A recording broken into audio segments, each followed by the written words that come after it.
já fez, né, as primeiras 50 questões em 2 aulas, também diferentes, e a gente tem uns links, né, das gravações no Drive, a gente vai ficar reenviando para quem, e também vai fixar esses links para quem quiser ter acesso, tá? Foram bem legais, foi bem interessante, o meu método, eu vou fazendo a questão e eu vou tentando fazer um pequeno resuminho, sobre o tema da questão e tentar pontuar por que aquela opção está certa e por que as outras estão erradas. Então, vale a pena acompanhar. Desculpa se aqui tiver muito barulho, que eu moro perto aqui da avenida. Vamos começar, vou compartilhar aqui a tela já.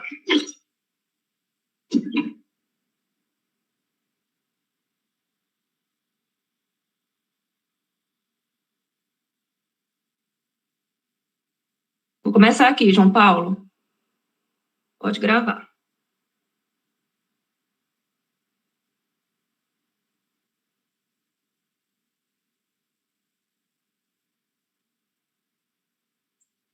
E aí, galera, tá todo mundo vendo? Tá visível? Para mim está. Então, vamos lá. Um homem de 68 anos, vamos que começando, pegando pontos importantes. Ele já tem o quê? Ele já tem uma enfisema pulmonar, ele já tem uma fibrilação atrial, a gente já sabe que esse paciente, ele tem 2 complicações aí, né, que é uma doença pulmonar obstrutiva e uma doença cardíaca. Encontra-se internado em sala vermelha, está internado, é um paciente de risco, em razão que ele teve uma exacerbação da sua doença pulmonar obstrutiva crônica. E aí, o que ele começou a acontecer? Ele, do nada, subitamente, começou a dessaturar e ter uma apneia, né? Aí, vamos ver o que aconteceu com ele. A equipe observa que o paciente está com uma PCR, o paciente teve uma PCR. Gente, para quem já estava das minhas outras aulas e para quem não está, vamos recapitular quais são os ritmos de parada. Alguém pode me falar? Participem. Vamos lá, doutores, força. Taquicardia ventricular e fibrilação ventricular. E assistolia ou atividade elétrica sem pulso. Atividade elétrica sem pulso, assistolia, fibrilação ventricular e taquicardia ventricular. Só que olha aqui o que ele me fala. A despeito de manter o ritmo FA, ele está com uma parada, mas ele está com uma FA. Agora em resposta ventricular, em alta resposta ventricular. Iniciados os procedimentos de reanimação, fez na RCP, é constatada uma turgência jugular e ausência de expansibilidade no hemitórax. Vocês sabem me dizer o que é isso, gente? Turgência jugular com ausência de expansibilidade e uma percussão com timpanismo. Alguém sabe me dizer o que é isso? Pneumotórax. Pneumotórax o quê? Hipertensivo. Hipertensivo. Ele tem um pneumotórax hipertensivo. Vamos tentar entender o que aconteceu. Primeiro, esse paciente está internado. Ele tem o quê? Ele teve uma parada cardiorrespiratória do nada e ele está com o ritmo de FA, mas a gente sabe que FA não é um ritmo de parada. Se ele está sem pulso, mas ele tem uma FA, como é o nome desse ritmo? Atividade elétrica sem pulso, tá, gente? Quando isso acontecer, é porque está dentro do AESP, entendeu? Então, é um ritmo que a gente tem não chocável. Consegui pegar o raciocínio? Vai avisando aí. Quando o paciente se encontra em parada, mas ele tem você pode repetir, um ritmo. por favor? Quando o paciente tem um ritmo, ele parou, foi constatado, ele está no hospital, ele parou, é fato já. Mas no monitor fica aparecendo um ritmo cardíaco. Ele não tem pulso, mas ele tem um ritmo cardíaco.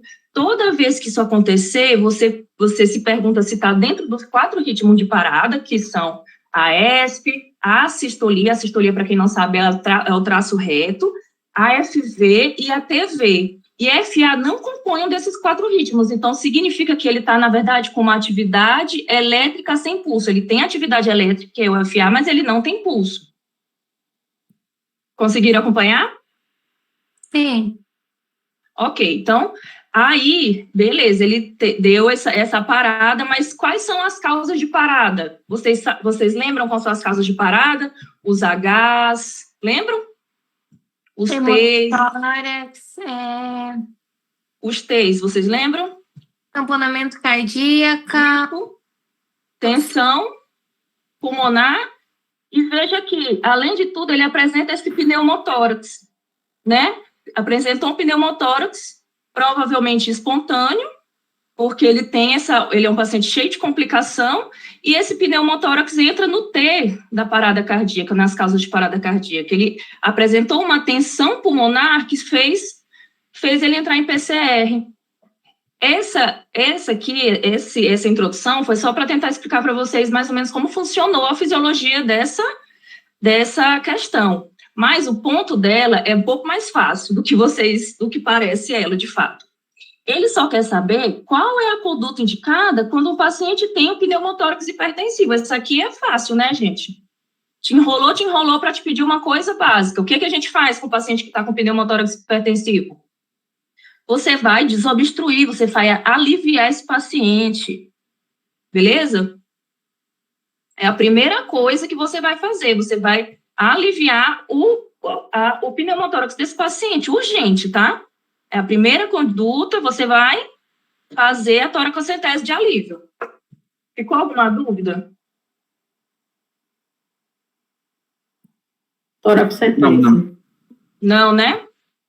Então, é a primeira coisa que a gente vai fazer, o que está realmente, nesse momento, causando a parada dele é esse pneumotórax. Então, a gente resolve isso, depois a gente cuida lá dele. E outra coisa, na questão aqui, fala uma coisa, ele tem uma frequência, uma fibrilação atrial permanente, ou seja, ele desistiu de tratar SFA. Já viram que SFA dele não tem jeito, então eu não vou entrar para cardioverter ele, não tem tratamento mais, entendeu? A gente vai realmente tentar reverter a parada cardíaca dele, que está sendo causada pelo pneumotórax. Ficou claro? Sim.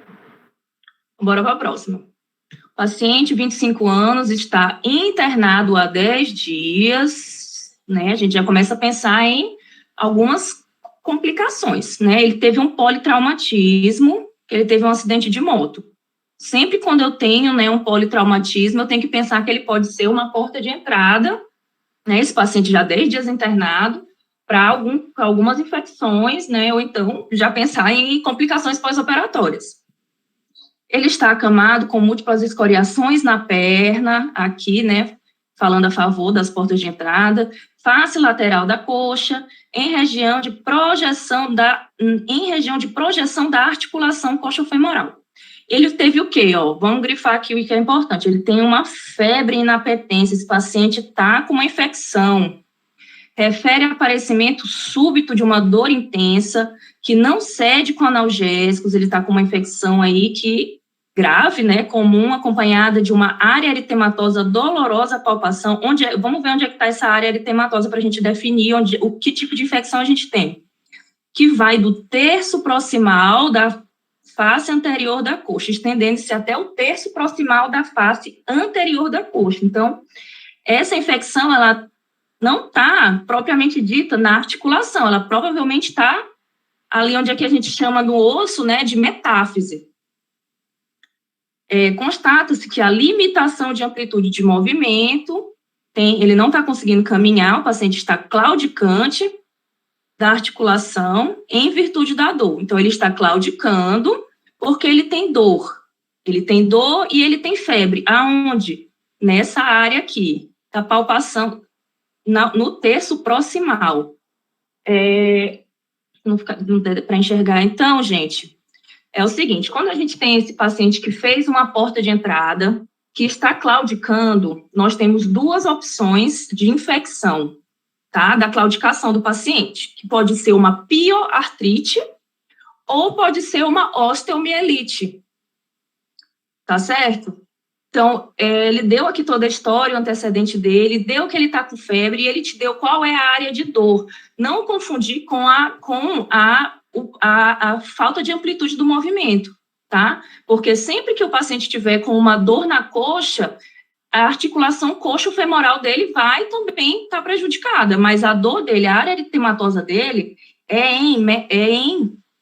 no terço proximal, tá?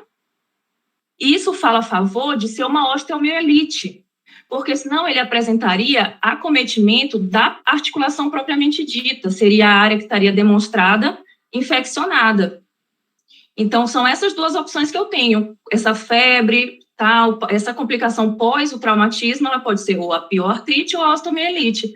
Mas a questão aqui também me entregou isso aqui, que a área eritematosa é no terço proximal. No terço proximal, a gente tem a metáfase, tá? É a junção ali entre a cabeça do fêmur e o corpo do fêmur. É ali onde, normalmente, dá mais infecção. E aí, ele quer saber qual é o exame de imagem para diagnosticar essa minha hipótese diagnóstica. E a minha hipótese diagnóstica eu já postulei com vocês. Pode ser uma pioartrite ou pode ser uma osteomielite. Eu quero confirmar que seja uma osteomielite, eu quero descartar ou confirmar. E osteomielite. Tá ruim aqui a letra. E o exame, o único exame aqui que poderia me fornecer essas informações seria uma ressonância magnética, tá? Essa prova minha, ela teve muita ressonância magnética, muito, eu acho que já é a quarta dessa prova.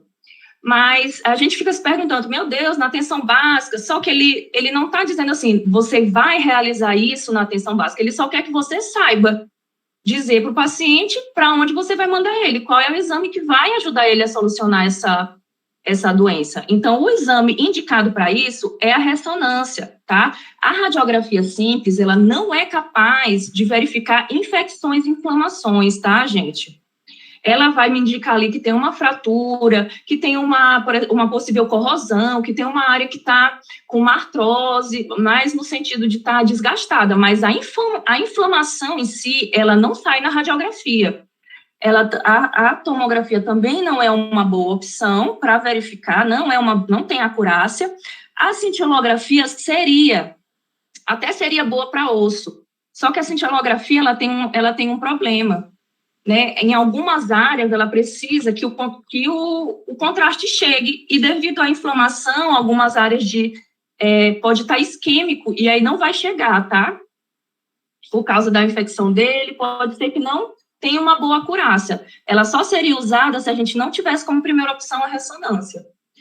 Esse aqui é mais para quem tá ligado nas aulas de ortopedia, que é um detalhe bem detalhista mesmo, quem está ligado nos exames da ortopedia, mas fica aí, que na maioria das vezes, né, quando a gente está falando, né, de infecções, de inflamações, a radiografia ela não vai ser capaz de me dar essa informação. A segunda opção vai entrar a ressonância magnética, na maioria das vezes, tá? Deu para entender? Deu, boa. Muito bom. Deu? Bora. Bora para a próxima. Tem aqui, né, questão clássica, gente. Essa questão, ela é clássica do INEP, tá? Não adianta dizer que essa prova foi tão diferente assim, porque isso aqui é uma questão que ela é a cara do INEP. Recém-nascido, de 21 dias, né? Como eu sempre falo, bom e velho texto para te deixar cansado, mas vocês não vão ficar cansados porque vocês vão estar treinados quando chegar no dia. Um recém-nascido está com 25 dias, masculino. A gente sabe que o recém-nascido, né, com 21 dias masculino, ele tem alguns fatores de risco para ter infecções de vias urinárias. É levado pela sua mãe para consulta com uma febre de 39 graus, recusa alimentar e vômitos. Gente, quais são as suspeitas que eu tenho quando um recém-nascido, que ele ainda não sabe o que falar, ele ainda não sabe dizer onde é que ele está com dor e o que é que ele está sentindo, quando ele apresenta recusa alimentar, essa fraqueza, essa febre, em quais diagnósticos eu vou começar a pensar? Alguém me fala 2 aí? Infecção urinária. Infecção urinária, tem mais um que vocês não podem esquecer. Bronquiolite? Não, a bronquiolite ela vai cursar mais com um quadro já gripal, ele vai ter catarro, eu estou falando sem outros sintomas mais floridos. Tem mais um que vocês não podem deixar de investigar. É a otite média aguda, tá, gente? Enterocolite, não? A otite média aguda, tá, gente? Otite média aguda. Tá? Quando ele tem aqui, porque os grandes outras síndromes, eles vão estar cursando com mais sintomas, mas ele tá só, você olhou aquele bebezinho, ele tá só molinho, tá só com febre, você não vê o catarro, você não tá vendo se ele tá com algum outro sintoma, você tem que descartar a infecção de urina e tem que descartar a otite média aguda, tá bom? Pensa nessas duas coisas. Se ele não estiver queixando de outra coisa na questão. A mãe relata que ele está em aleitamento materno exclusivo, é a primeira vez que ele fica doente, ao exame físico ele está irritado, está febril, sem nenhuma outra alteração, o hemograma ele está com leucocitose, com neutrofilia, que a gente já vê uma possível infecção bacteriana. A rotina de urina, ele está com piúria, aqui o que eu já falei nas outras correções, gente, sempre que a gente estiver falando de uma infecção urinária, o INEP vai te entregar um nitrito positivo. Se ele te entregar um nitrito negativo, ele está querendo que você descarte a infecção urinária, tá? Então, aqui, ele te deu o dado para você olhar para o diagnóstico. E aí, ele tem gota de urina não sandificada, tal. E aí, considerando o provável diagnóstico, a gente já sabe qual é o diagnóstico, né? A gente sempre subtende, né, que essa criança tem uma pielonefrite, quando ela tem uma infecção de vias urinárias, a criança de risco, né, um recém-nascido. Qual é a conduta? Conduta para recém-nascido, a gente sabe que é população de risco, RN, a gente sempre interna, tá? E aí, considerando, vamos ver qual é a questão que está me dando uma conduta mais correta.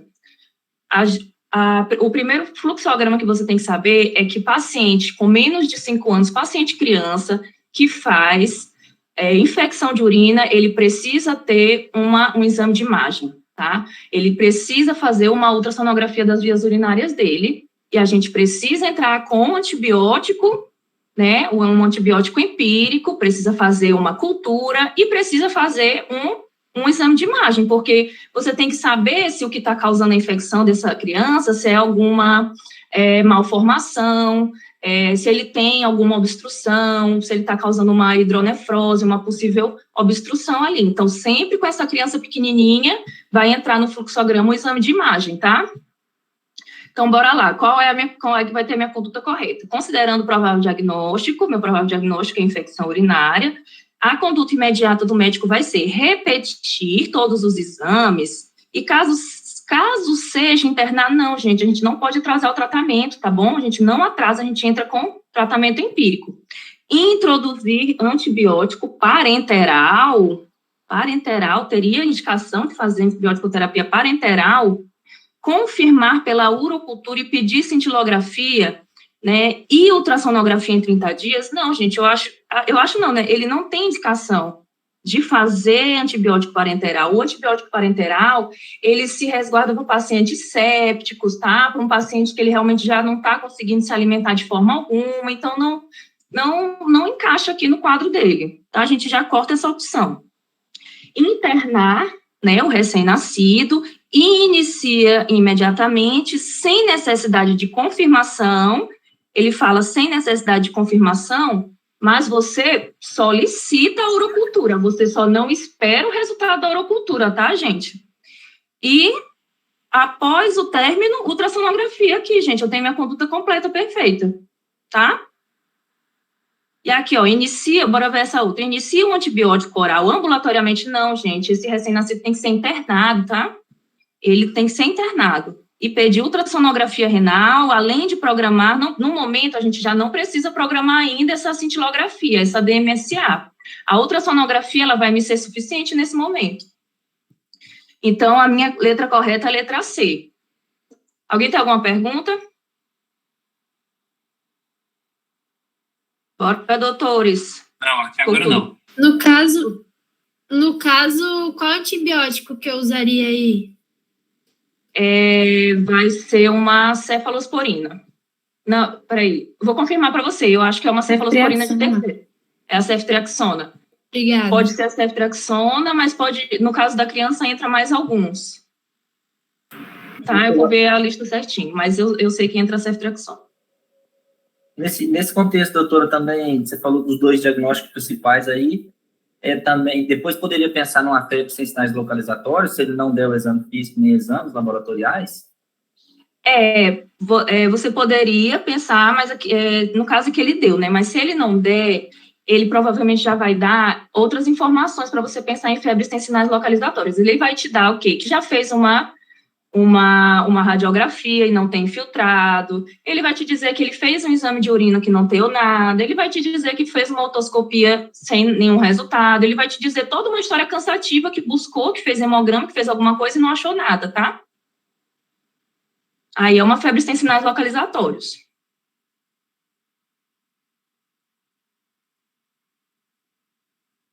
Prosseguindo aqui. A EDMSA, gente, ela é indicada quando a criança já tem história repetida, tá? Ela já tem uma história repetida de infecção urinária, e aí você tem que verificar, ela é feita para verificar se tem cicatriz renal, tá bom? Então, por isso que ela não entra aqui nessa primeira fase, é o primeiro momento dele, é a primeira infecção de urina dele, pelo que conta a história. Se ele tivesse já repetindo infecção de urina, a gente podia entrar com essa cintilografia DMSA, para verificar se ele já tem alguma cicatriz. Deu para entender? Alguma pergunta? Boa, deu para entender. Tá. Primigesta, 41 anos, com idade gestacional de 20 semanas. Aqui, tema maravilhoso, gente. Vocês não podem ir sem saber esse tema, tá? Importantíssimo. Vamos fazer um resuminho dele já. Vai à consulta de pré-natal, levar seus exames de rotina, sem apresentar outras queixas. Seu exame físico está normal, batimentos cardíacos fetais, normal, fundo uterino, normal. Ao chegar, a paciente apresenta uma glicemia de jejum de 110. O que essa paciente tem, gente? Fala para mim qual é o diagnóstico dela. Diabetes gestacional. Diabetes gestacional. A gente vai precisar fazer o TOTG depois? Não, por quê? Porque o diagnóstico dela já está afirmado. Porém, ela chega para mim com as 20 semanas com uma glicemia de 89. O que a gente vai ter que fazer depois? Teste de intolerância à glicose, 24 TOTG, com quantas semanas? 24 a 28. 24 a 28. Vamos supor que na primeira hora, esse exame de TOTG, ele dê 135. Qual é o diagnóstico dessa gestante? Tá normal. No primeira hora, deu 135 no TOTG. Desculpa. Em jejum. Glicemia de jejum? Deu no TOTG, no jejum, ela já chega com 135. Pré-diabetes? Porque tem Ela tem diabetes prévia, né? Exatamente, ela tem diabetes pré-gestacional, tá? Então, quais são as minhas condutas frente a esses dois diagnósticos possíveis que eu tenho? Se a paciente tem diabetes gestacional e eu descobri ela aqui é o caso dessa paciente aqui, a diabetes gestacional, descobri com 20 semanas, qual é a conduta que eu tenho frente a ela? Medidas não farmacológicas e acompanhar a glicemia. Exatamente, mudança de estilo de vida, eu vou dizer para essa paciente dar uma maneirada na alimentação dela, fazer uma caminhada sem muito esforço, né, dizer para ela evitar aí uns estresses, se puder, e aí vou recomendar que ela faça a medida diária da glicemia dela, tá, gente? E aí, quando que eu vou dizer para ela que ela não conseguiu controlar a glicemia dela? Quando os valores... 14 dias? Em uma semana eu vou verificar se ela conseguiu manter pelo 30%, se ela conseguiu ficar com mais de 30% das medidas dela fora da meta, tá? Mais de 30% das medidas dela fora da meta, essa paciente não tá com a DM dela controlada. Aí eu entro com o medicamento, tá? E no caso dessa gestante que com 20 semanas, essa gestante que eu falei aqui, que nas 24 semanas a gente fez o TOTG, em jejum já veio 135. Qual é a medida com ela? Insulinoterapia, né? Insulinoterapia, já entra com a insulinoterapia, tá? É isso mesmo. Então, vamos ver para essa gestante aqui qual é a conduta para ela. Diante desse quadro, a conduta adequada para a paciente é realizar o teste oral, não precisa, né, gente? Diagnóstico já afirmado. Realizar o teste de glicemia, também não. Iniciar NPH, ainda não, gente. A gente vai dizer para essa mulher primeiro, né, tentar manter, pelo menos, ela vai ter que fazer, né, as medidas da glicemia dela. É importante que ela faça pelo menos 3 vezes ao dia, que é em jejum e após as principais refeições, mas se ela puder, né, a gente sempre verifica essa paciente se ela tem condições, né, como é que é o nível social dela, se ela pode fazer as 5 medidas por dia ou se ela pode fazer só 3, mas ela tem que ficar verificando.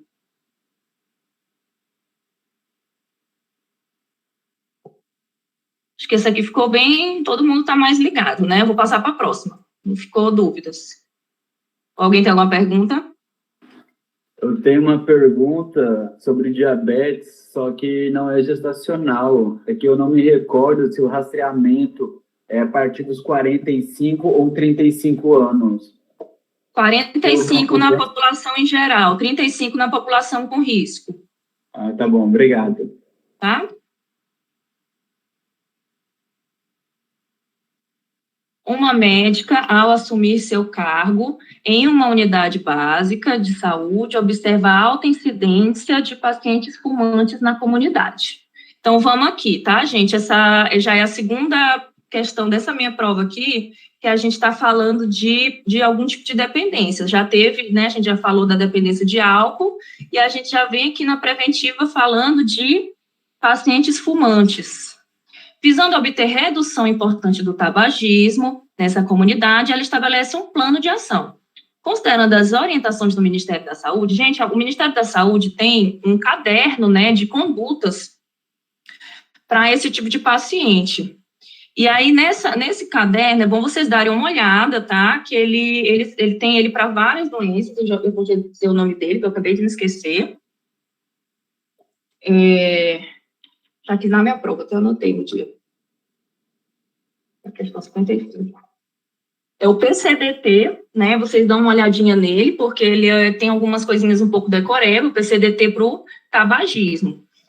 E aí, você tem que saber algumas coisas na hora de classificar o paciente que ele tem, né, dependência de cigarro. Você tem que aplicar questionários, assim como eu falei lá no Dual, que você aplica o questionário CAGE, você aplica o AUDIT. Quando a gente está falando do paciente tabagista, a gente aplica o questionário de Fagerström, não sei dizer direito, Fagerström, que ele tem 4 perguntinhas, e aí você vai perguntar, avaliar o nível de dependência dele, né? As perguntinhas basicamente, que horas você fuma o seu primeiro cigarro, se na hora que você, qual é o horário que você tem maior predominância, se você sente dificuldade de não fumar em locais públicos, e aí você avalia o nível de dependência desse paciente.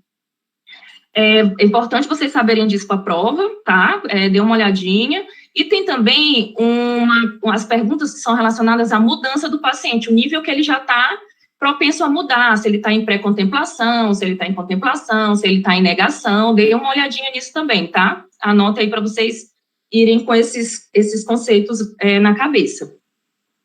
Basicamente, se ele ainda não tem vontade de parar, se ele ainda não tem vontade de parar, nunca pensou, ele está em negação. Se ele já pensou em parar, mas ele ainda gosta muito, mas já pensou, ele está em pré-contemplação, né? Se ele já tem um plano, né? Se ele já começou, ele está em ação, e assim sucessivamente. Considerando as orientações do Ministério da Saúde para o tabagismo, assinale a alternativa que apresenta a estratégia efetiva e viável. Essa palavra aqui foi o que fez muita gente que, não, mesmo sem estudar, conseguiu chegar na resposta. Por quê? Você tem que pensar que o que é viável para uma atenção básica conseguir realizar. Então, você vem aqui nas alternativas, não sei nada, mas vou pensar aqui, ó. Implementar consultas individuais semanais para todos os fumantes. Vocês conseguem pensar um médico sozinho fazer consulta toda semana para os fumantes de uma comunidade? Além disso, aqui realmente não está, né? Não está incluso no PCDT, isso aqui é inviável, gente. Promover campanha semanal contra o tabagismo, ofertando palestras. Gente, eu vou dizer uma coisa para vocês, uma dica aqui. Sempre quando a questão tiver uma opção que fala sobre palestra, você já começa a pensar que ela não está certa, tá? tá? Porque as palestras, no geral, elas são consideradas pouco efetivas. Você pegar um monte de gente, ficar dando palestra, ninguém sabe quem é aquela pessoa que está dando palestra, ninguém está prestando atenção. Então, sempre que tiver esse negócio de palestra, você já pensa assim, vamos ver se não é outra. Organizar grupo de apoio para... Ok, essa aqui já começa a ficar mais interessante. Vou organizar um grupo de apoio. Eu já tenho mais pessoas que estão na mesma situação, né? Que estão podendo se ajudar, que estão podendo conversar sobre os mesmos problemas. Então, quando eu tenho grupos de apoio, normalmente é isso que o INEP está querendo de você, tá, gente? Essa aqui é uma boa dica para vocês podem observar as questões de medicina preventiva, vai ter muitas respostas que a resposta está em grupo de apoio, porque é isso que está no PCDT. O paciente lá, o paciente que tem dependência, ele precisa ter um apoio psicológico. Esse apoio psicológico, ele é feito de uma forma mais pessoal. Então, a forma de fazer isso é através de grupos de apoio. Pode ser consultas individuais ou os grupos de apoio. Eles são mais efetivos e viáveis nesse caso. Realizar visitas domiciliares semanais para incentivar o uso de... Não, gente, não tem como, né? O médico lá vai toda semana na casa da pessoa pedir para ela usar adesivo e medicamento das pessoas. Não tem como, até porque, gente, nós temos hoje 2 medicações que elas são utilizadas para o cigarro. Alguém me diz quais são elas? Duas medidas utilizadas? Bupropiona e bupropiona. E nicotina. O adesivo de nicotina principal e a bupropiona. Só que a gente tem alguns critérios para utilizar eles. Então, eu não posso sair na casa de qualquer pessoa dizendo para ele começar a usar nicotina, um adesivo de nicotina. Eu tenho que saber se ele realmente vai parar de fumar, né? Lembra que ele não pode estar usando o adesivo enquanto ainda está fumando. Outra coisa, repercussões. Também. Exatamente. Outra coisa, repercussões, a bupropiona, ela causa... Do hipertenso. Efeitos... Do cardiopata. Isso mesmo. Se eles forem abordar alguma coisa, eles vão tentar abordar algo nesse sentido. Eu acredito, né? Pois é, eles podem eles vão colocar a história de uma pessoa e vão te dizer se ela pode ou não utilizar, se ela tem ou não indicação de usar essa medicação. Mas eu não posso chegar incentivando todo mundo a usar uma medicação dessa que a gente sabe que tem um monte de efeito, né, colateral.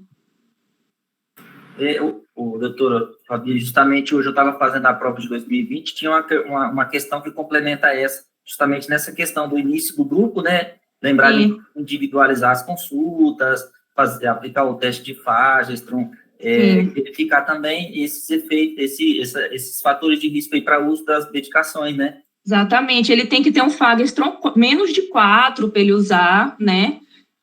Menos de 4 para ele começar a utilizar. Aliás, ele tem que ter um Fagerstrom mais de 4, né? Ele tem que ter bastante dependência. Então, não é para qualquer pessoa e eu vou individualizar essa conduta medicamentosa. Enquanto os grupos de apoio, eles são sempre as medidas iniciais no tratamento. O apoio psicológico do paciente, ele sempre inicia com terapia comportamental, tá bom? Sempre é o inicial. Tá prescrito para todo paciente iniciar uma terapia, tá bom, gente?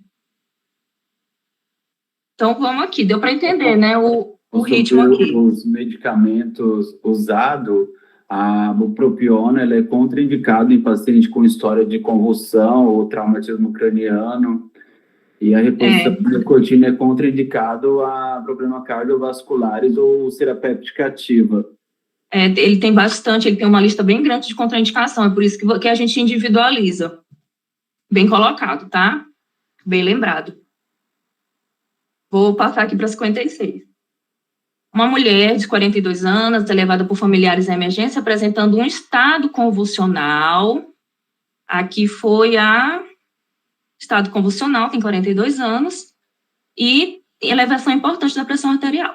Os familiares relatam que ela começou recentemente o tratamento para hipertensão e que nos últimos dias tem se queixado de palpitações, cefaleia, sensação de cabeça leve. O que será que essa mulher tem? Atualmente está utilizando o metoprolol, em substituição, ela já tomava uma clonidina, além de estar tomando também hidroclorotiazida e enalapril. A mulher está com bastante medicação aqui.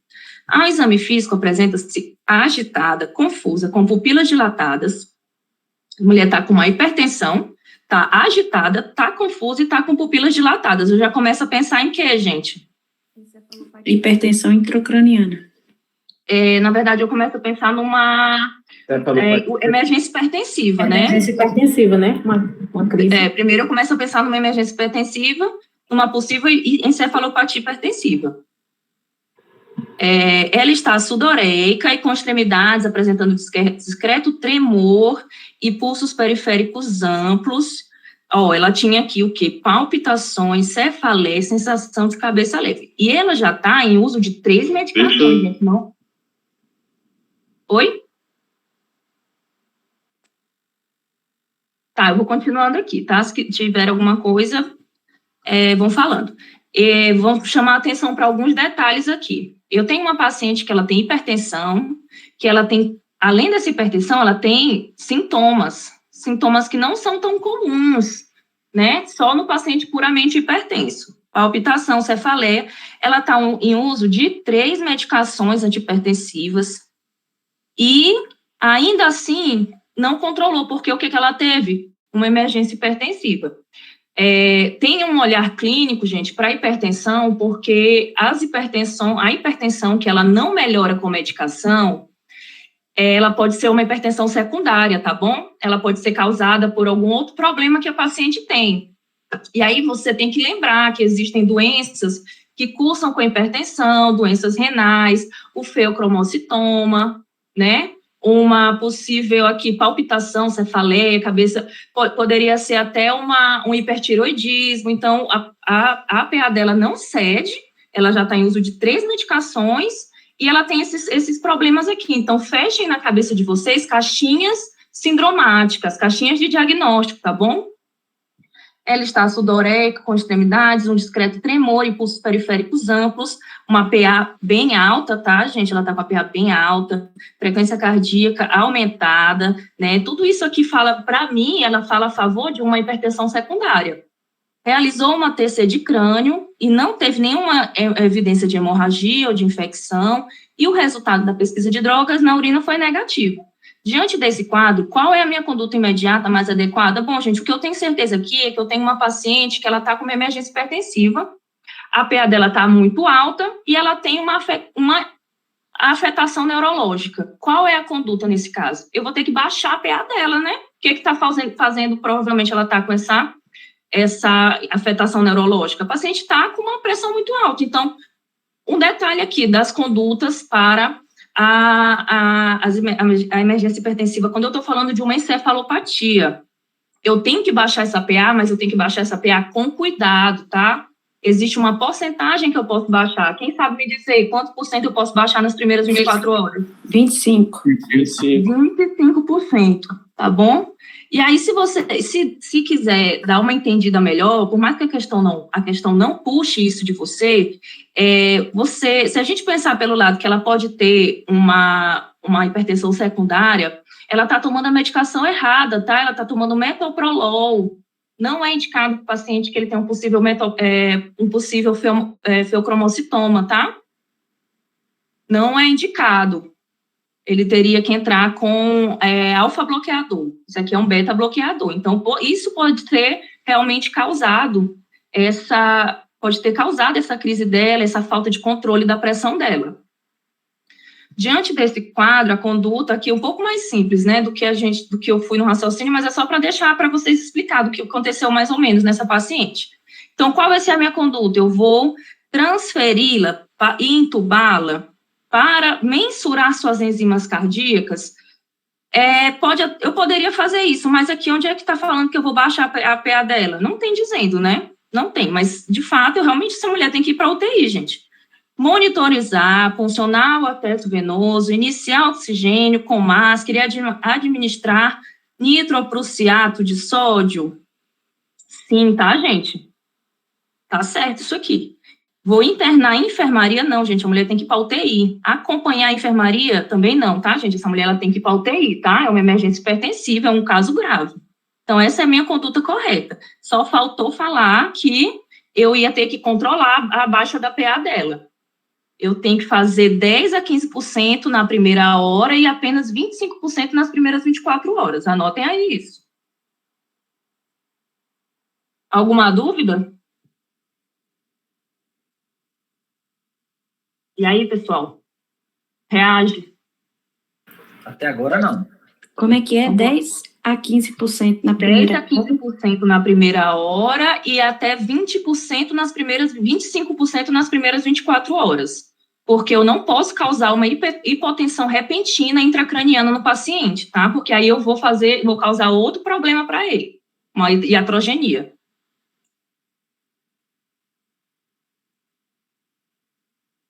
Certinho, galera? Vamos continuar aqui. Essa outra questão, tema quente, tá, gente? Tema quentíssimo essa aqui. Mulher de 29 anos procura atendimento na emergência com quadro agudo de dor abdominal. Ela está agora com quadro agudo de dor abdominal. Porém, né, com irradiação, e ela tem diarreia e náuseas, né, e nega ter tido febre. Gente, ó, mulher jovem, diarreia e náuseas, comecem a fechar as caixinhas de diagnóstico na cabeça de vocês, tá? O paciente refere episódio de urgência fecal, já tem episódios de urgência fecal com presença de muco e sangue. Eu quero alguém, liga o microfone para me dizer com que você desconfia quando a paciente tem muco e sangue nas fezes? colite ulcerativa. Retocolite. Retocolite. Doenças inflamatórias intestinais, perfeito, retocolite, Crohn, e refere que perdeu 10%, isso aqui fala muito a favor de uma doença inflamatória intestinal, porque ela está, gente, há 12 meses com diarreia, perdendo muco e sangue. Como é que a pessoa não emagrece? Não tem como, né? Ela é tabagista, ativa, nega etilismo e apresenta um IMC normal. Ela não tem obesidade. Ela pode até estar um pouco emagrecida aqui, mas não está ainda no limite. Ao exame físico, ela tem dor abdominal, muito característico, abdominal difusa, né? No abdômen inferior. Não tem defesa muscular, que a gente tira uma possível peritonite, e nem descompressão brusca. Com base nessas informações, eu vou afirmar que o diagnóstico mais provável, vocês já responderam, não ficou dúvida, né, gente? Retocolite. Mas por que ela não tem uma colite isquêmica? Gente, colite isquêmica é doença de velho, tá? Colite isquêmica é doença de paciente de alto risco, paciente que tem lá uma fibrilação. Então, quando a gente pensa em mulher jovem com diarreia crônica, nós temos que fechar a nossa cabeça para doença celíaca, síndrome, né, do intestino inflamado, síndrome do intestino irritável, tem que pensar em retocolite, doença de Crohn, são essas as minhas principais suspeitas, tá? Então, é isso que eu digo, no começo da questão, vocês já fecham a cabecinha de vocês com os possíveis diagnósticos, para não ficar viajando muito, tá? Nesse caso, a gente poderia estar descartando diverticulite também por conta da idade, né? Isso, também por conta da idade. E também porque, olha, diverticulite aguda e uma mulher que está com 12 meses de diarreia, para ti, parece? Também tem isso, tá? A diverticulite aguda, ela pode até causar esse sangue, mas ela causa já uma hemorragia digestiva baixa, já causa um quadro que a mulher já vai estar, a pessoa já vai estar com uma perda sanguínea mais... Daria para descartar já, porque ela não teria perca de peso. Então, é uma questão, Isso. E a questão também de ser agudo. A questão também de ser agudo, o quadro dela aí já era arrastado. Ela já tinha 12 meses de quadro. 12 meses aí você já ia tirando algumas. Até, um exemplo, tumor de sigmoide você ia tirar pela idade da paciente. Isso. Além disso, né, todas essas outras doenças aqui, a gente pensa mais em homens velhos. Vamos falar mais direto. Isso mesmo. Homem idoso. Febre também, né, diverticulite, né? Isso, Paulo. Já descartou. Pois é, então essa doença, eu enunciado veio descartando. Desculpa, doutora. Diverticulite vem sim ou sim com a dor do lado direito, como se fosse uma apêndice, ou do lado esquerdo, perdão. Do lado esquerdo, bem parecido com a apêndice, é um quadro bem complicado, o paciente tem uma dor mesmo, ele tem peritonite, tá? Ele tem uma defesa, tá? Ele já vem com outra sintomatologia. Beleza? Vamos aqui continuar. Pré-escolar de 3 anos, é levada à consulta médica de rotina pelo seu pai, tá? A gente já vai pensando na nossa cabeça aqui na pediatria. Exame ocular do paciente, nota-se manchas esbranquiçadas de aspecto de espuma. Alguém sabe o nome disso aqui, gente? Alguém sabe me dizer como é o nome dessas manchas esbranquiçadas com aspecto de espuma no olho? Vou já dizer para vocês. O pai refere que, por motivo de crença pessoal, ele não vacina a filha dele, que querido, né? E ela teve sarampo. Relata que ela consome muitas guloseimas, não vacina e não alimenta a criança direito, não gosta de frutas, verduras, legumes e nem carne. Ótimo pai. Nega que a criança tenha feito uso de suplementação e micronutrientes previamente. O quadro dessa criança está mais associado à deficiência nutricional de... O nome disso aqui, gente, se chama manchas de Bilot, tá? Manchas de Bilot. Ela é muito característica da deficiência de vitamina A. Estejam atentos, porque eu acho que cai bastante isso, tá? As deficiências nutricionais. Então, vamos ficar atento. A gente sabe que não é ferro, por quê? O que que a paciente que tem deficiência de ferro vai ter? Anemia. Anemia. Isso. O zinco, normalmente, ele é uma criança frágil, ela é uma criança com deficiência de crescimento, e a vitamina D é a criança que tem problemas ósseos, tá? No geral, assim, falando bem por cima, é isso. Então, aqui, essas manchas de Bilot, elas são características da deficiência de vitamina A. Lembrar da questão também da xeroftalmia, né? Sim, isso, dá aqui, ó, também, ó. Então, muita gente acertou essa questão por causa da xeroftalmia. Sim, ela causa secura, exatamente. Exatamente. É bem típico esse quadro aqui. Vamos para 59. Uma criança, uma primigesta de 38 anos. Esse aqui foi o tema que quem estava ontem na minha aula vai acertar. Tá? Uma primigesta de 38 anos, com idade gestacional de 31 semanas, vai à consulta obstétrica com queixa de cefaleia. Ela não utiliza medicação, não tem histórico de hipertensão arterial, porém, né, no exame físico ela está aqui, 150%. Em 2 verificações, eu já tenho um diagnóstico. Qual é o diagnóstico que eu tenho inicialmente, só agora? Tem ali o resto. Hipertensão primária. Hipertensão 31 primária. semanas, é hipertensão gestacional. Que é isso? Gestacional. Batimentos cardíacos fetais em 38, trouxe ainda resultados de exame de urina, 24 horas. Aqui eu fecho meu diagnóstico, né, gente? O que ela tem? Pré-eclâmpsia. E ela tem o quê? Aqui ela tem o quê? Como é o nome disso aqui? Iminência de eclâmpsia, gente. Iminência, né? Iminência de eclâmpsia, tá, gente? A paciente chega com essa queixa de cefaleia, com essa proteinúria, com essa APA, a paciente está com uma iminência de eclâmpsia, tá? Iminência de eclâmpsia é pré-eclâmpsia grave. Qual é a conduta? Quem estava ontem? Quem revisou esse tema recente? Sulfatar ou não? A gente vai sulfatar ela, né? A gente vai internar ela, a gente vai baixar a PA dela. Na verdade, aqui ela ainda não tem indicação de entrar com a hidralazina endovenosa, porque a hidralazina endovenosa a gente entra quando ela está a partir de 160, tá?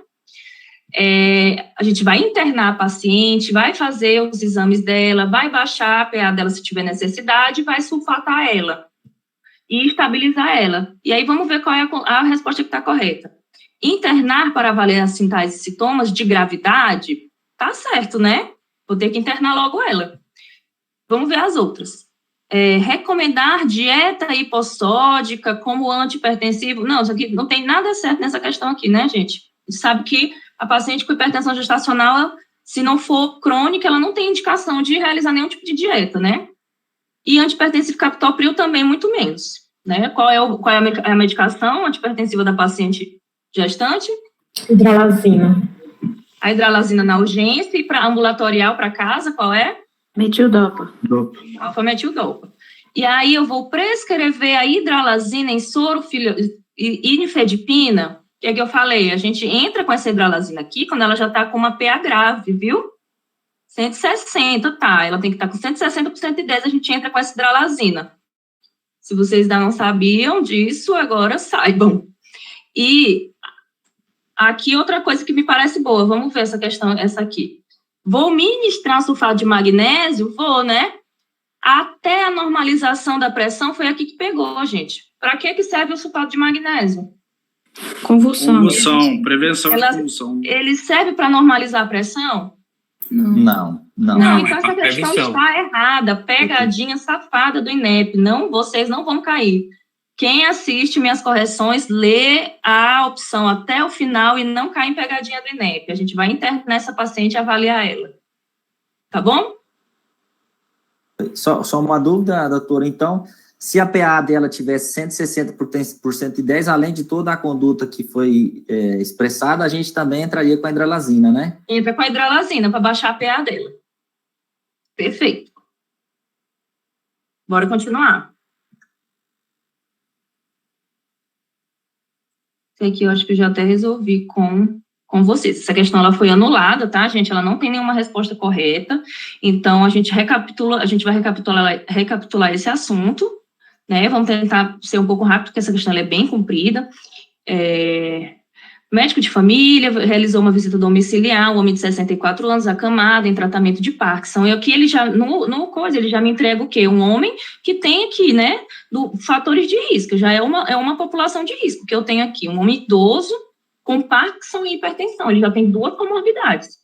Aí, durante a consulta, né, a filha dele relatou que ele já está tendo umas alterações há 4 dias de comportamento, está prostrado, lentificado, tem agitação noturna.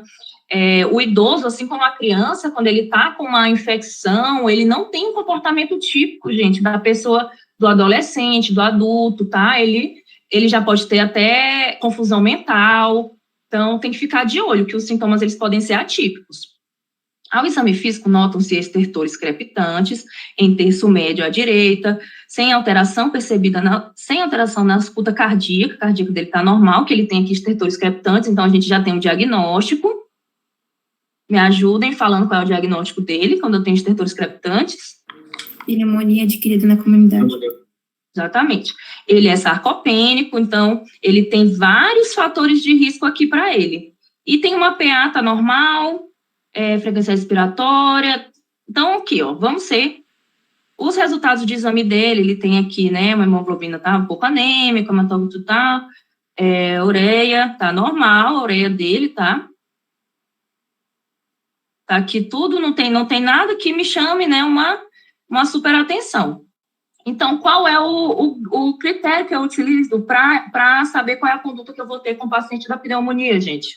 Curva 65. Sim. Quantos pontos ele fez nesse curve? Só um? Nenhum. Não, ele é Qual idoso, foi né? o ponto?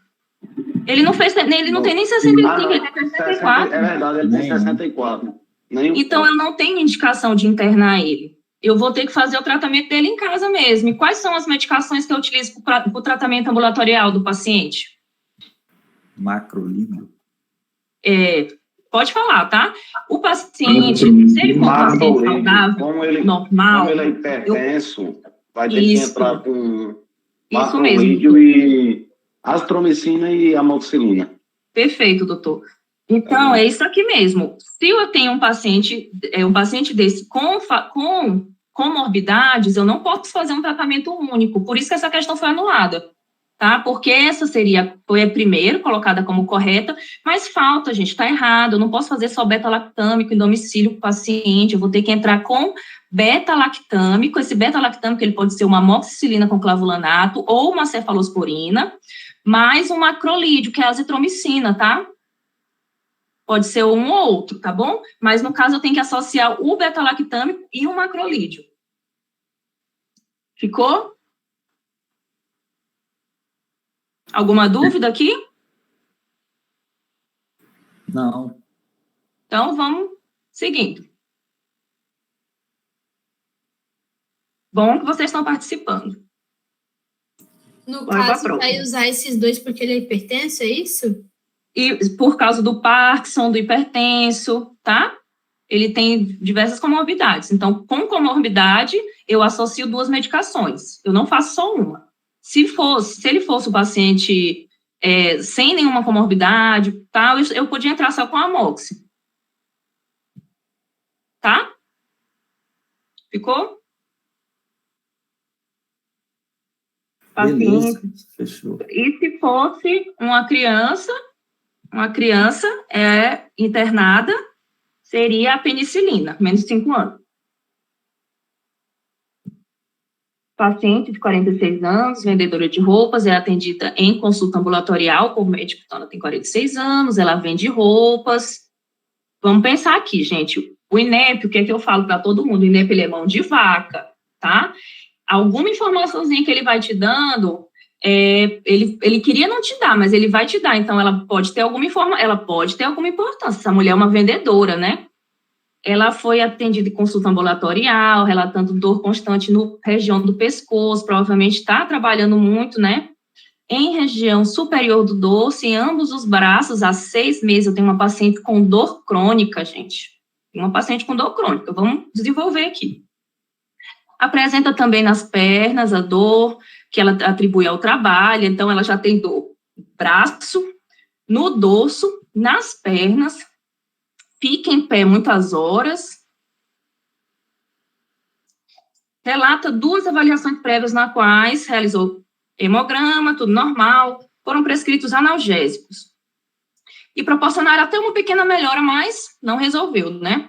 A paciente relata que ficou viúva há 1 ano. Então, o que a gente tem aqui, gente? A gente tem um fator emocional envolvido, tá bom? Quando a gente tiver fatores como depressão, ansiedade, alguma coisa relacionada com tristeza e uma dor crônica, vocês têm que fechar na cabecinha de vocês as caixinhas diagnósticas. Qual é o diagnóstico que a gente pensa? Quem pode me dizer aí? Fibromialgia? Perfeito. A fibromialgia é uma doença que ela está muito ligada com o fator psicológico. Muito ligada com o fator psicológico, assim como a síndrome do intestino irritável. Inclusive, elas costumam cursar juntas, tá? Se cuida sozinha, tem 2, olha o tanto de problema que a mulher tá, né? 2 filhos sozinha, ficou viúva, tem que sustentar sozinha a casa, informa que as dificuldades financeiras estão tirando seu sono, ela tem estado muito cansada e com a memória ruim, coitada. Ao exame físico, né, tem dor à palpação da região occipital, pescoço, tórax superior, suas articulações estão preservadas, então olha o que essa questão está me dando, gente, ele está me descartando doenças reumatológicas, tá? Prestem atenção aos detalhes. Não tem edema, então ele está me descartando bem aqui uma possível inflamação, ele já começa a fazer o meu pensamento sair das inflamações comuns de articulação. O exame físico se apresenta sem outras normalidades. Em relação ao provável diagnóstico, qual é o meu provável diagnóstico? Fibromialgia, tá? Fibromialgia. Qual vai ser o tratamento medicamentoso de manutenção a ser associado às medidas associadas? Porque, gente, ainda tem isso. Se ele me pede as medidas não farmacológicas, o que eu vou dizer para essa mulher fazer? Atividade física. Atividade física. Isso mesmo. Essas são as não farmacológicas. E qual é a medicação que eu uso para paciente que tem dor crônica? Alguém sabe me dizer? Amitriptilina. Perfeito. Amitriptilina. Amitriptilina, na dúvida, gente, paciente com dor crônica, isso inclui até migrânia, tá? Na dúvida, amitriptilina nele. Tá? A fluoxetina, ela faz parte, mas ela é segunda opção em relação à amitriptilina, ela tá em primeiro lugar aqui. Porque o quê? Ela tem... Voltado para a dor, né, doutora? Exatamente, voltado para a dor, e porque a dor da paciente fibromialgia, ela é muito relacionada com o psicológico, tá? Então, por isso que a fluoxetina, ela entra também no tratamento. Só que, ó, olha aqui o que ela tem, ó, problema de sono, a fluoxetina, ela não vai ajudar nesse caso. A amitriptilina vai ajudar mais ela, tá? E aqui, olha, em anti-inflamatória, a mulher já tomou um, não resolveu, vou fazer o quê? Vou acabar com o estômago com o rim dela, dando anti-inflamatório para ela? Não, né? Prednisona, anticorticoide para fibromialgia não entra, tá, gente? Não entra, a fibromialgia ela não é uma inflamação propriamente dita, tá? Então, por isso é que não resolve esses tratamentos aqui. Ele é realmente como se fossem terminações nervosas que ficam doloridas. Então, bora passando aqui. Ficou claro para todo mundo? Espero. Menina de 5 anos, chega ao pronto-socorro pediátrico, acompanhada pelo pai, relata que aplicou protetor solar no rosto da criança. Hoje, o INEP botou uns pais bem responsáveis nessa prova. Desde então, ela está com ardência intensa nos olhos e vermelhidão, a sensibilidade à luz. Nesse caso, de acordo com as diretrizes atuais do ATLS, gente, eu não preciso saber de diretriz, eu não preciso saber de nada. Criança com queixo ocular, qualquer pessoa que chega com queixo ocular, o que é que eu, como médico generalista, vou fazer? Sempre. Só irrigação e encaminhar para o especialista. Irrigação e encaminha, não trata, não faz nada. Irriga, encaminha e acabou. Tá bom? Você, médico generalista, não vai fazer tampão, não vai passar pomada, não vai fazer nada. Você irrigou, lavou e especialista, tá bom? Hoje eu até resolvi uma questão também de 2020, que justamente a resposta era essa. Eu coloquei fazer irrigação e encaminhar. Qualquer uma que você responder.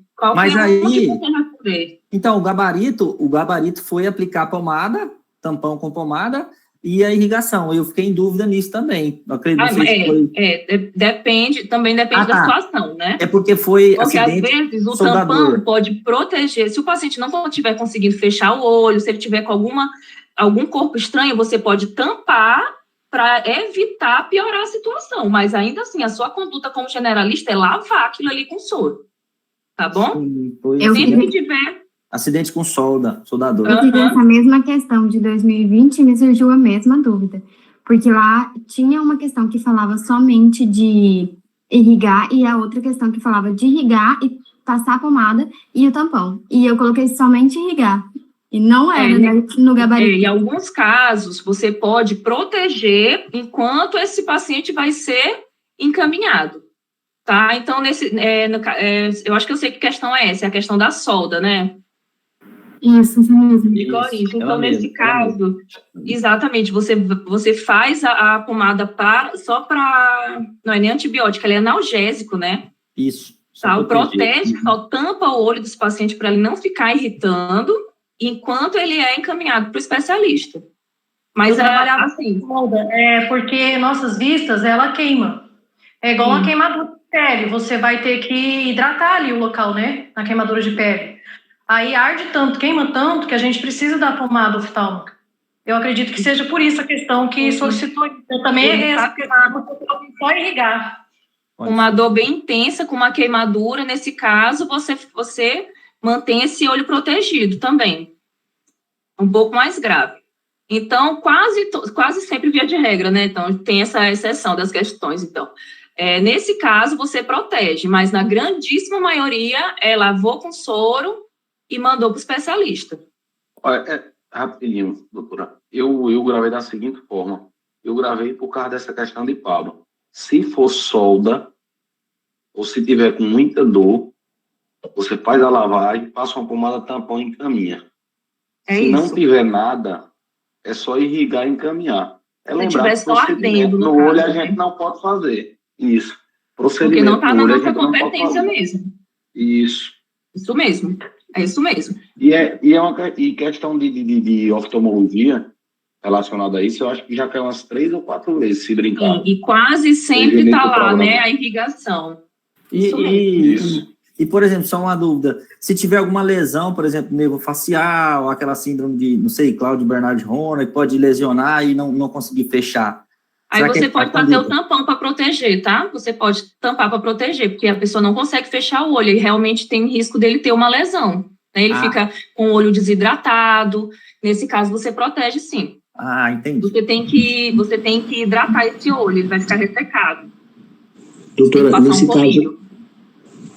doutora, sim. Nesse caso, o tampão tem que ser só em um olho ou tem que ser nos dois? Vai ser no que está afetado. Se tiver os dois afetados, no caso da paralisia do nervo, é só no que que não está fechando. Eu No não caso acredito dos também, tá? acidentes, vai ser no olho que tiver afetado pela solda.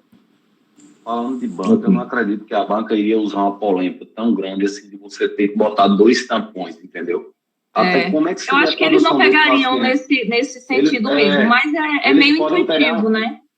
eu acho que eles botam mais pegadinha pra gente. Agora, botar uma questão tão tendenciosa assim, eu acredito que não. Eu sou do time, eu não duvido de nada, mas Não, eu não a duvido questão também, é que tem não. coisas que você vai meio pela intuição também, né? Tipo, a solda pegou nos 2 olhos, no caso dessa criança, né? Provavelmente o protetor pegou nos 2 olhos, então eu lavo os 2 olhos e encaminho. Se a solda normalmente só pega em um, aí você tampa o olho que está afetado. Ou se tiver pegado nos 2, vai ter que tampar, proteger os 2 olhos. Mas no caso da paralisia facial, da paralisia do nervo trigêmino, é só o olho que não está fechando, tá, gente? Só fica um olho aberto sem fechar. Esse, inclusive, é um sinal que você identifica. A paralisia de Bell. É que um olho não fecha, não consegue piscar. Então, é esse olho que você vai proteger. Entrando nesse outro caso aí. Bora continuando aqui, 63. Boa questão, tema quente, tá, gente? Vão sabendo desse aqui também. Vão sabendo de quase todos aqui, né, de tudo. Um escolar de 8 anos é levado à consulta de rotina pela sua mãe. Tem o quê? Recebido reclamação na escola, né? O menino impulsivo, indisciplinado, menino terrível, não demonstra interesse pelas atividades desenvolvidas, né? Não termina as tarefas propostas. Parece um monte de menino que eu conheço. Ele conta que ele é, de forma geral, desatento, agitado e desmotivado. Relata que desde os 4 anos ele tem esse tipo de comportamento. Então, ele já tem aqui, né? A mãe disse que ele, na escola, é ruim o comportamento dele, mas ele já tinha esse comportamento desde os 4 anos. E ele já reagiu até agressivamente em casa, porque ele tem o quê? Ele tem um comportamento impulsivo e indisciplinado. Gravem essas palavras. Na anamnese, exatamente. Na anamnese se percebe erro alimentar, então a criança que ela, né, não está se alimentando bem, tem preferência por alimentos açucarados, e ele está com um pouco de sobrepeso também, né, e sem outras anormalidades. Com esse quadro que eu tenho, né, um quadro florido, um quadro bem típico de uma criança que não obedece na escola, não obedece em casa, qual é a minha principal hipótese diagnóstica? TDAH. TDAH. Gente, o transtorno, ele coloca bastante, ele pode fazer isso várias vezes com você, tá, gente? O transtorno opositor, desafiador, para te confundir, essa questão dele ter sido agressivo, mas isso aqui é muito mais grave, tá? Isso aqui normalmente são adolescentes, eles já é uma coisa mais grave, já bate nos pais, já é uma situação bem mais problemática, não é uma criança que é impulsiva, que não se comporta. Então, ele fez isso aqui para te confundir, mas o diagnóstico dessa criança é TDAH, ele deu todos os sinais. E aí, qual é a conduta que eu tenho com crianças que têm TDAH? Deve-se realizar a avaliação clínica completa e deve-se basear em sintomas indicativos de desatenção e impulsividade a partir de escalas validadas. Essa aqui é uma opção que eu tenho, me parece verdadeira. Vamos ver a outra. Transtorno do déficit de atenção e hiperatividade. Deve-se realizar uma avaliação psiquiátrica completa e o diagnóstico deve se basear em dificuldade de aceitar regras de irritação a partir de escalas validadas. Então, gente, a gente vai entrar primeiro com a psicoterapia para essa criança, tá? Esse aqui foi só um detalhezinho, mas inicialmente é psicoterapia para criança, tá? Não entra assim, também é um caso de a dificuldade em aceitar regras é mais do TOD, né? Porque justamente eles são opositores. Pois é, sim. Ele bota para te confundir, mas aqui ele te deu muito mais sinais claros relacionados com o TDAH, que é a indisciplina, qual é o outro que ele fala? Desmotivação, e também a questão de você pergunta se ele é desmotivado, se ele tem esse mesmo comportamento em 2 ambientes. Eu acabei, na prova eu errei essa questão. Sim, eu digo uma assim, questão de que revisão, AD eu falo não pro é, pessoal não é sempre- AD justamente porque fala, no final fala em dificuldade em aceitar regras, e isso é mais do TOD. Sim, verdade. Eu- É só em casa, assim, né? Eu acabei marcando a D aí também. O problema dele não é a dificuldade de aceitar regras, é a hiperatividade dele, que faz ele não aceitar as regras, né? Que faz ele Outra ser coisa. mais... O que eu errei, né? Eu acabei errando essa questão na prova. Uma Isso, questão que exatamente você isso. falou aí no início, doutora, é a questão de você começar pelo básico. Sim, eu já fui exatamente. pensando na questão de mandar logo pro Já psiquiatra. foi pensando aqui no mandar o menino para o psiquiatra, mas ainda não, tá? Primeiro a gente entra com uma multidisciplinar, a criança vai fazer psicoterapia, vai Primeiro dá uma Isso mesmo. Não, isso não. Primeiro dá uma sua. Primeiro vai conversar, né, com o cinto, com a... Brincadeira, tá, gente? Sem violência. Então a nossa resposta aqui é a letra B, tá?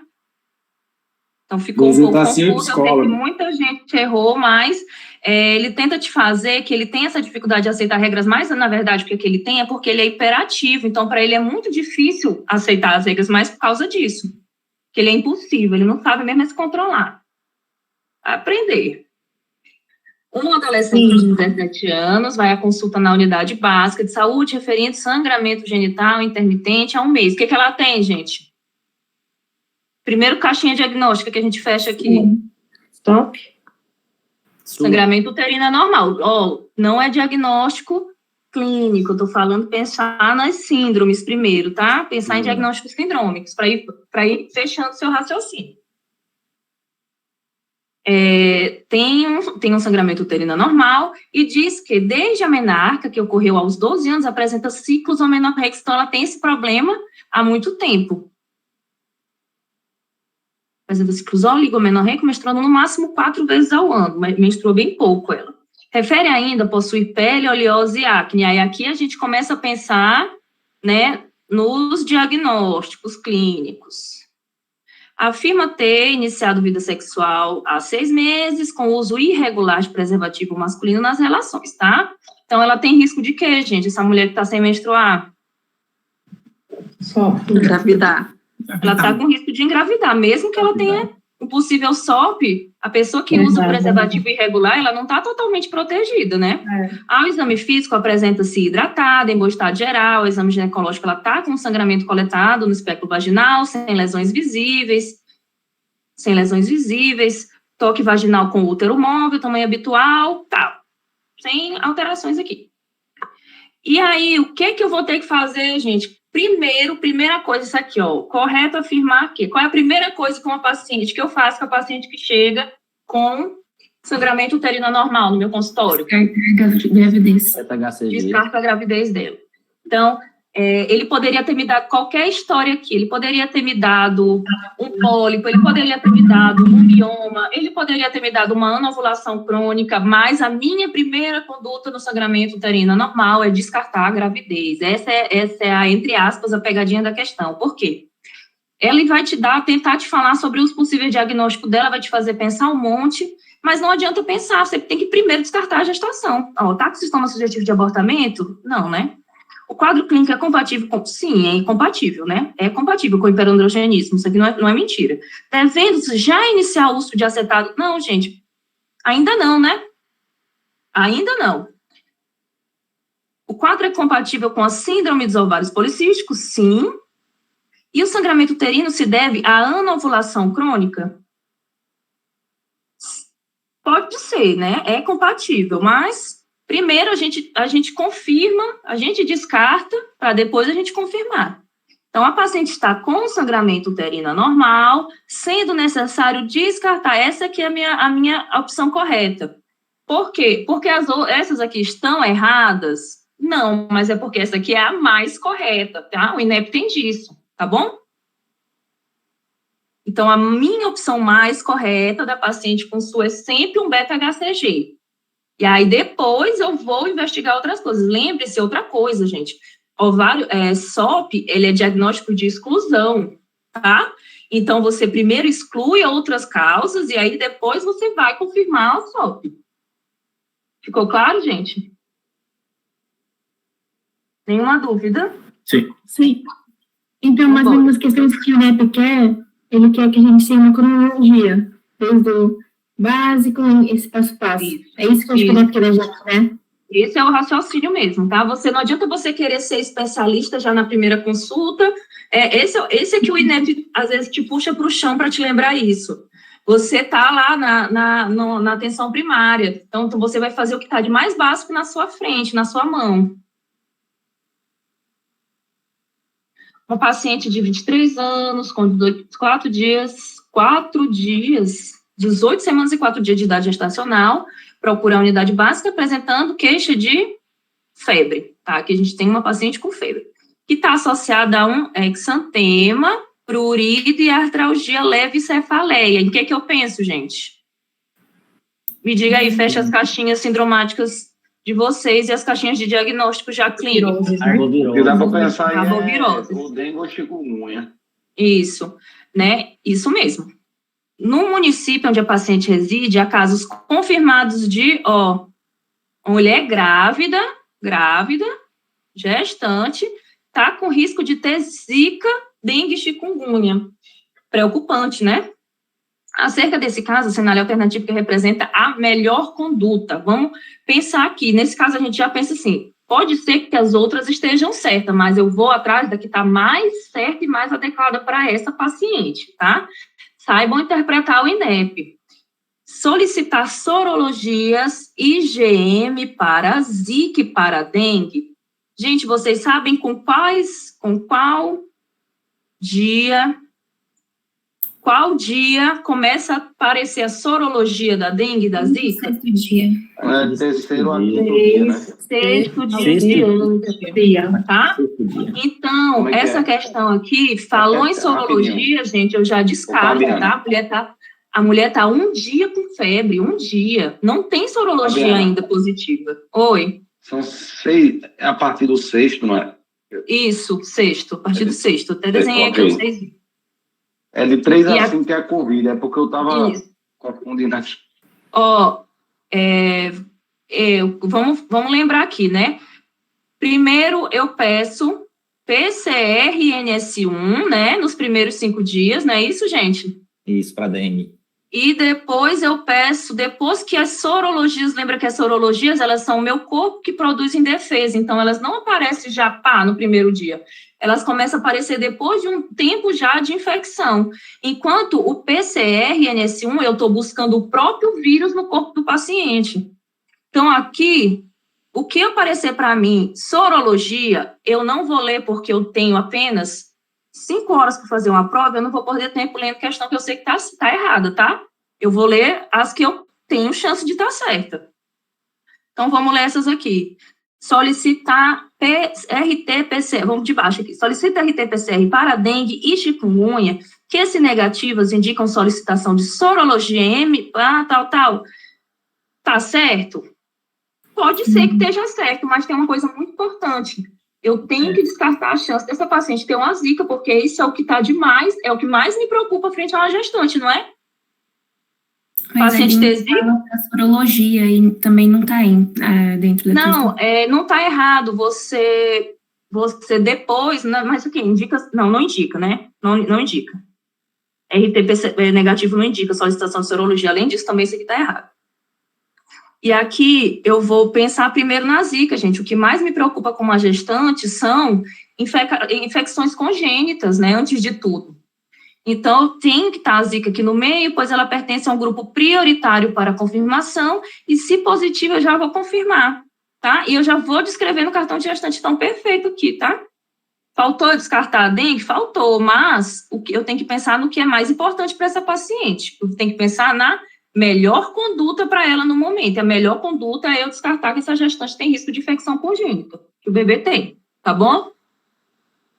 Essa questão foi muito confusa. Um pouco. Mas é como eu te falei, você tem que ir vendo os detalhes, você não ignora os detalhes. Então, uma dúvida, só recapitulando. A sorologia a partir do 6º dia. Isso. E a PCR e o NS1 do primeiro ao 5º dia.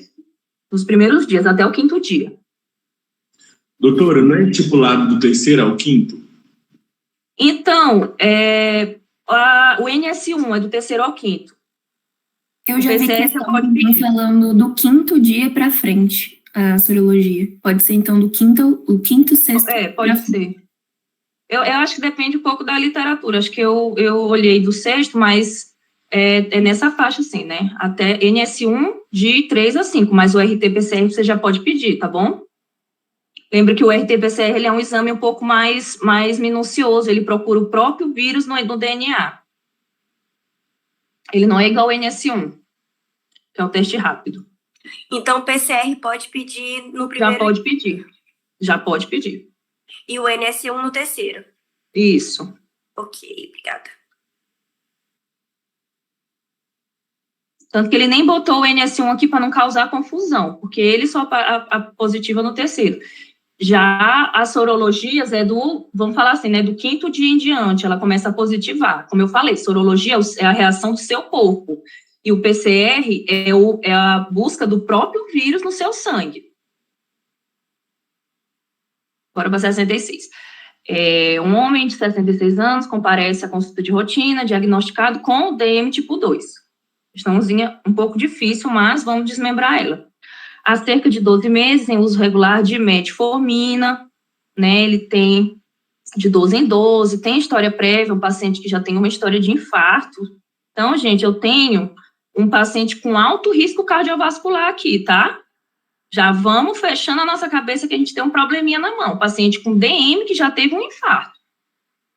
Comparece à consulta de acompanhamento com exames laboratoriais, controles recentes que apresentam resultados semelhantes aos exames anteriores, realizados há 3 e há 6 meses. Gente, se vocês não sabem, eu vou informá-los que todo paciente que está em uso de metformina, o paciente que está em uso de tratamento para diabetes e ele ainda não está controlado, ele tem que voltar de 3 em 3 meses para o médico, tá? Se ele volta bem aqui e está controlado, ele volta em 6 meses, mas se ele ainda não está bem controlado, ele volta de 3 em 3.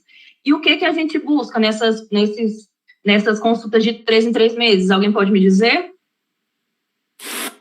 Hemoglobina glicada? Hemoglobina glicada. A gente pede a hemoglobina glicada e a gente busca se ele tem... O que os maiores problemas que a diabetes mellitus causa num paciente, gente? Uma das principais coisas que tem que olhar é o perfil renal do paciente. Exatamente. A gente tem que procurar as complicações. A gente tem que procurar as complicações. Lesão renal, a lesão na visão, né? Eu esqueci o nome das coisas. Tem que pedir o exame de fundo de olho. Exatamente. A gente faz exame de fundo de olho. E aí, o que eu vou procurar num paciente? Qual é a doença que a diabetes causa, principalmente renal no paciente? É uma doença renal crônica, né? E o que eu conheço por doença renal crônica? O que é uma doença renal crônica? O que eu defino como doença renal crônica? Diminuição do filtrado. Em quanto tempo? De doença?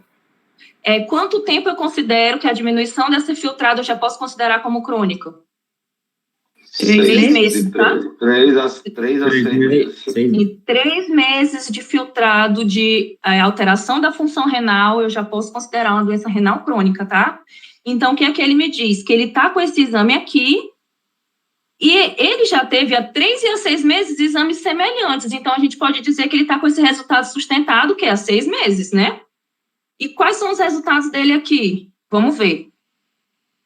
Ureia tá dentro da normalidade, creatinina dentro da normalidade, o filtrado dele está dentro da normalidade, a glicemia de jejum dele, ele pode estar dentro da meta, a gente não usa glicemia em jejum, tá, gente? Para a meta do paciente, a gente usa a glicada, tá? E a glicada dele, tem que pensar aqui que ele é um homem idoso. tá? E para pessoas idosas, eu falei isso, eu acredito que ontem, isso, acho que é até 7,5.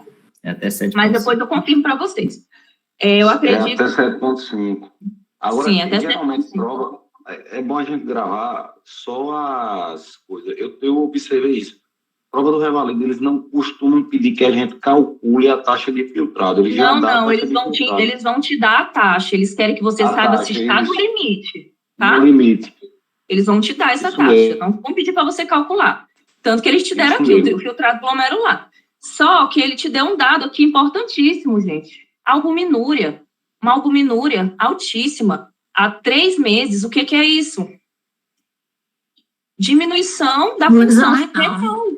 O paciente está com doença renal crônica, tá bom? E aí, nessa hora, eu quero que vocês tenham conhecimento sobre quais são as medicações que a gente aplica no paciente com diabetes mellitus para cada complicação que ele tem. Eu tenho aqui um paciente que tem uma prévia de infarto agudo do miocárdio, ou seja, ele já tem uma lesão do miocárdio, né? Que todo paciente que tem um infarto, ele tem uma cicatriz no miocárdio, e ele também tem uma doença renal crônica. Então, quem é a minha medicação hoje em dia, que é maravilhosa para o paciente que tem diabetes e tem esse tipo de complicação, vocês sabem? Se vocês não sabem, vocês vão ter que saber. São os inibidores de receptor de ISG, aqui tá só I, né, mas eu falo ISGLT2, tá? Lembrar sempre, o paciente que tem problemas cardíacos e problemas renais, eu vou dar preferência para iniciar o inibidor de SGLT2. Se o paciente tem obesidade, né, paciente que está com obesidade e IDM, qual é o outro que eu penso? É o agonista de GLP-1. Isso, é o famoso lá, que está todo mundo usando as famosas, né? A semaglutida. Semaglutida. Então, bora lá. Onde é que vai ter minha resposta? Qual é o medicamento que eu tenho maravilhoso para o paciente que tem já um risco cardiovascular, que já tem uma doença renal crônica? Por quê? Qual é a função do ISGLT2? A função dele, gente, é fazer com que o paciente urine mais. Ele vai urinar a glicose que está no sangue dele. Então, ele vai melhorar a função renal, tá bom? Então, ele funciona como um protetor tanto cardíaco como um protetor renal. Deu para entender? Espero que sim, porque ninguém falou nada. Então, qualquer coisa eu mando no grupo um quadrinho, tá? Um mapa mental para vocês lembrarem quais são as medicações que são melhores para o paciente diabético em cada caso. Então, a gente está falando de um paciente muito obeso, a gente pensa... Manda, doutora. Vou mandar, a gente pensa mais na semaglutida. Se a gente está falando de um paciente com risco cardiovascular, com doença renal crônica, a gente pensa no ISGLT2. E se eu estiver falando do paciente com a hemoglobina glicada mal controlada, que se ele me chega com 9, aí é insulina, tá? Beleza? E com a obesidade, você falou Beleza. Obesidade é agonista de GLP-1, que é a semaglutida. Sim. Lembrar também que se já tiver com lesão renal, você tem que suspender a metformina, iniciar do filtrado, a insulina. Tá? Depende do filtrado, tá? Se já tiver lesão, quando tem lesão a gente suspende. Inicia... O que define é a quantidade de filtrado glomerular, se você suspende ou não a metformina. Para você suspender ela totalmente, ela tem que estar abaixo de 30. Tá bom? É isso ela mesmo. Com esse valor aqui e você podendo agregar uma medicação protetora renal, você ainda não precisa suspender ela. Se a hemoglobina glicada estiver abaixo de 9, acima de 9, o paciente não mantiver fora da meta, eu posso entrar com uma terapia triple? Pode, você pode ir aumentando a terapia, tá? Pode ir, nada impede, não. Eu acrescento um fármaco ou aumento o medicamento? Você vai manter os fármacos em dose otimizada. Primeiro você otimiza totalmente a dose que ele está usando, para depois você pensar em acrescentar algum. Você tem que ver primeiro, os níveis de atenção que você vai ter, é primeiro verificar se ele está sendo utilizando de forma correta, verificar se a dose está correta, só depois disso você acrescenta algum outro, tá bom? Obrigado. Depois eu quero entrar no grupo. Se alguém puder me mandar o link aí. Tá. Paciente de 30 anos, vítima, tá acabando já, tá, gente? Vamos com calma. Paciente de 30 anos, vítima de ferimento no hipogastro por projétil de fogo, é submetido a um procedimento de vesicorrafia. O que é isso? Ele teve lá, levou um tiro provavelmente não, né? O tiro perfurou aqui a bexiga dele. Um paciente de 30 anos. E histerectomia, acho que é uma paciente, é uma mulher. E aí, em hipogastro, perfurou bexiga, perfurou, né, os órgãos do sistema reprodutor, e durante a internação hospitalar, ela teve uma perda de urina pela vagina. Como é que é o nome disso aqui, gente? Fístula. Perfeito, ela teve uma fístula. Isso teve uma complicação pós-operatória. Eu acho que já deve ser a terceira ou quarta questão dessa prova de complicação pós-operatória. Então, estejam de olho nesse tema no geral, tá? Hidronefrose à esquerda. Gente, vocês sabem o que é hidronefrose? Vamos lá, vamos pensar aqui o que aconteceu com ela. Estou aqui com o rinzinho dela, estou aqui com a bexiga, e aí eu tenho aqui a vagina mais aqui na frente, e aí tá passando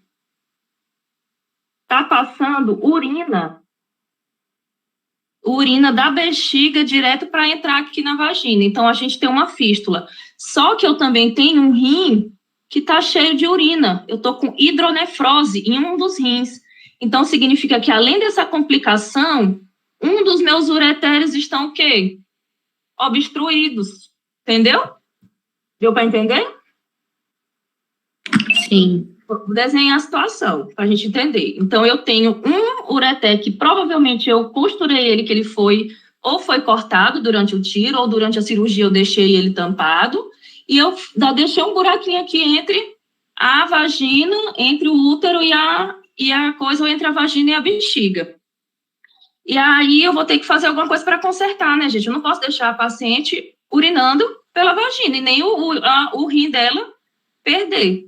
Então, vamos tentar fazer qual é o procedimento que a gente vai utilizar para resolver esse problema. Reabordagem da laparotomia. Vamos começar de baixo para cima. Fistulorrafia por via transvaginal. Pode ser que esteja correto, né? Mas e o rim da mulher que está lá, sem descer urina? Essa opção aqui resolve? Não, gente, não resolve, tá? Não resolve, porque eu estou com 2 problemas com essa paciente. Nefrostomia percutânea à esquerda. Não, gente, aqui a nefrostomia, ela está mais indicada para o quê? Para uma pedra, né? Para uma outra situação que eu consiga só desobstruir. E aqui, reabordagem com reimplante. Sim, gente, eu vou ter que pegar o ureter e vou ter que recolocar ele no rim.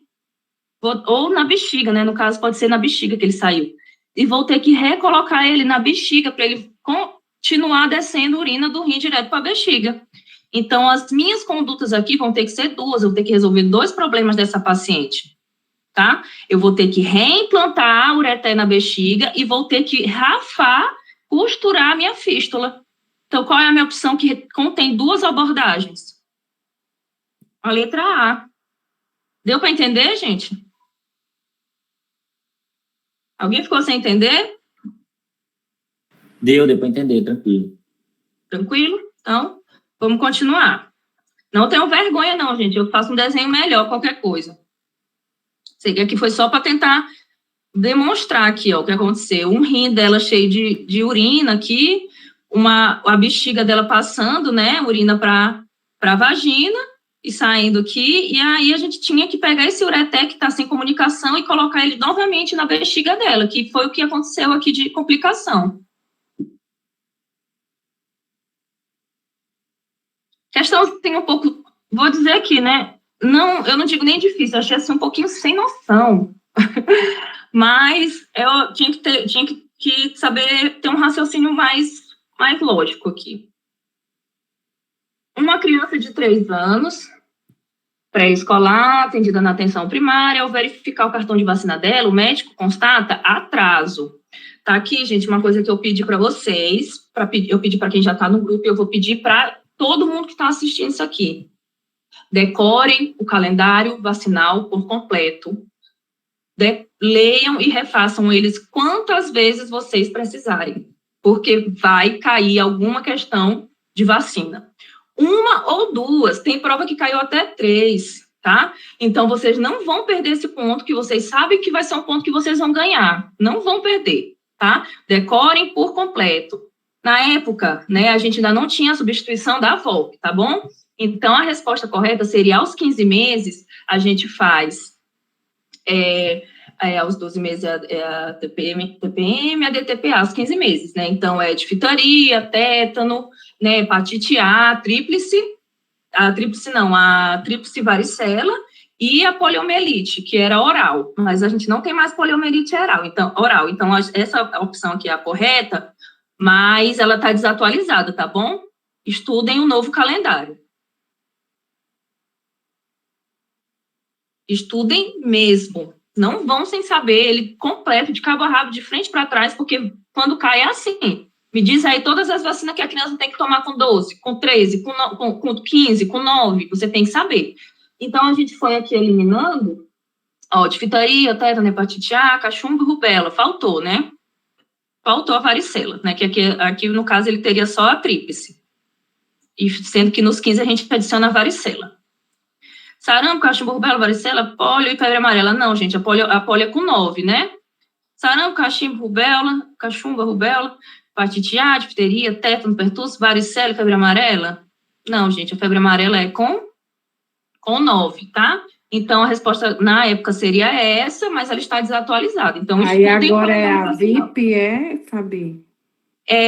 Tem uma coisa que eu não vou saber te dizer, se a dos 15 meses se mantém, se ela só fez trocar. Eu não estudei ainda ele atualizado, tá? Então, eu vou ficar devendo essa. E agora, Continua com a VIP. Agora, antigamente a gente falava, a debutante vomita tequila. Aí a nova que o pessoal criou aí é a debutante vira tequila. Por quê? A VOP saiu e entrou a VIP. E é só uma dose, né? E é só uma dose, isso. Só agora uma é VIP e só uma né? dose. Ótimo, então. Quem tá aí já se atualiza, tá, gente? É porque a VIP antes era com 6 meses, né? Aí agora mudou. A VIP, ela é 2, 4 e 6. Ela era 2, 4 e 6. Isso. Agora aqui estamos acabando. Jovem, 19 anos, procura emergência da maternidade, com dor importante em baixo ventre, com discreto sangramento. A triagem se apresenta muito abalada, relata ter sofrido violência sexual, tema prevalente, que o agressor não usou preservativo. Quando a penetrou, a gente já tem alguns detalhes importantes, tá, gente? Para violência sexual, você tem que ter esses detalhes. Usou preservativo, houve penetração, houve ejaculação, que tipo de penetração, foi vaginal, foi anal, tem que saber todo tipo de violência que a paciente sofreu, se ela faz uso de algum preservativo, de algum anticoncepcional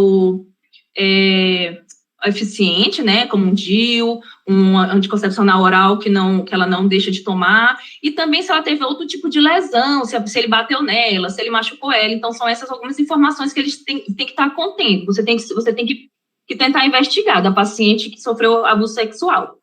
E relata que, ao chegar em casa, e contou o ocorrido para a mãe, que levou para o atendimento médico, antes de procurar a delegacia da mulher. Gente, essa informação aqui, ela teria que ir primeiro para a delegacia ou primeiro para o atendimento médico? Primeiro atendimento médico.